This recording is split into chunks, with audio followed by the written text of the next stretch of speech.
2025च्या चालू घडामोडीवरील काही MCQ प्रश्न पाहू. भारताचे सरन्यायाधीश कोण आहे? भूषण गवई. आणि ते कितवे सरन्यायाधीश आहे? 52वे. बिहारमध्ये किती टप्प्यात निवडणुका होणार आहे? तर त्या होणार आहेत 2 टप्प्यात. किती सीट्स आहेत तिथे? 243 सीट्स आहे. INS एंड्रोथ काय आहे? तर हे देशी बनावटीची नौका आहे. पाणबुडी विरोधात ती वापरली जाते म्हणजे युद्धात, आणि ही 80% बनावट जी आहे तिची ती देशी बनावटीची आहे. आणि ती कुठे बनवल्या गेलेली आहे? तर कोलकाता येथे बनवल्या गेलेली आहे.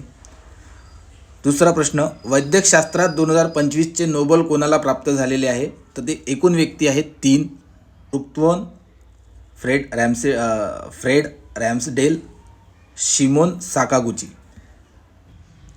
महाराष्ट्रात प्रथमच कोणत्या जिल्ह्यात तृतीयपंथी समुदायाच्या मैत्री या संघटनेला रास्तभाव धान्य दुकानाचा परवाना, रास्तभाव म्हणजे कंट्रोल, तो कोणत्या जिल्ह्याने मंजूर झालेला आहे? कुठे झालेला आहे? तर उत्तर आहे कोल्हापूर.